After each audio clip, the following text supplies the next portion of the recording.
ഭരണമൊക്കെ നല്ലതാണ്, 10 വർഷമായില്ലേ, ഇനിയൊരു മാറ്റമാകാം, അല്ലെങ്കിൽ അവർക്കൊരവസരം കൊടുത്തു നോക്കാം, ഇങ്ങനെ കരുതുന്ന പലരെയും കാണാം. അങ്ങനെ ഒരു അവസരം അല്ലെങ്കിൽ ഒരു മാറ്റം ആഗ്രഹിക്കുന്നവരാണ് നിങ്ങളെങ്കിൽ നിങ്ങൾക്ക് വേണ്ടി മാത്രമാണ് ഈ വീഡിയോ. ഇക്കഴിഞ്ഞ തദ്ദേശ തെരഞ്ഞെടുപ്പിൽ മികച്ച ഭരണമായിരുന്നിട്ടും മാറ്റം ആഗ്രഹിച്ചവർ വോട്ട് ചെയ്ത് വിജയിപ്പിച്ച 2 നഗരസഭകളാണ് കൊച്ചിയും തിരുവനന്തപുരവും. കോൺഗ്രസും BJPയും ആണ് രണ്ടിടത്തും അധികാരത്തിൽ വന്നത്. എന്താണ് ഈ 2 നഗരസഭകളുടെയും ഇപ്പോഴത്തെ അവസ്ഥ?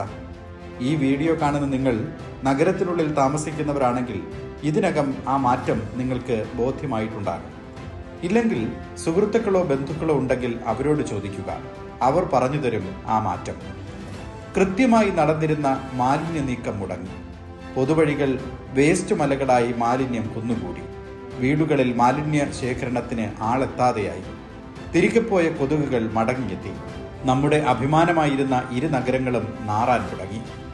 കുടിവെള്ളം 15ഉം 20ഉം ദിവസം തുടർച്ചയായി മുടങ്ങുന്നത് പതിവായി. പകര സംവിധാനം എന്നത് അവസാനിച്ചു. പൊങ്കാലയുടെ ചരിത്രത്തിൽ ആദ്യമായി ഒരു സ്ത്രീ പൊള്ളലേറ്റ് മരിച്ചു. നഗരം ചെളിക്കുണ്ടായി. ആകെ മൊത്തം താറുമാറായി. ഇപ്പോൾ ബ്ലൂ പ്രിന്റും ഇല്ല. മേയർ പദവി തങ്ങളുടെ സമുദായത്തിന് വേണം എന്ന് വാശി പിടിച്ചവരെയും കാണാനില്ല. അവസാനം ഹൈക്കോടതിക്ക് തന്നെ പറയേണ്ടി വന്നു, മര്യാദയ്ക്ക് മാലിന്യം നീക്കണം എന്ന്. മാറ്റം ആഗ്രഹിച്ച് ഇവരെ അധികാരമേൽപ്പിച്ച 2 നഗരങ്ങളുടെയും അവസ്ഥയാണിത്. ഇപ്പോൾ നല്ല നിലയിൽ പോയിക്കൊണ്ടിരിക്കുന്ന സംസ്ഥാനത്തെ ഇതുപോലെ പുഴുവരിക്കുന്ന സ്ഥിതിയിലെത്തിക്കണോ എന്ന് നിങ്ങൾ ഓരോരുത്തരും ചിന്തിക്കുക. സൂക്ഷിച്ചാൽ ദുഃഖിക്കേണ്ട.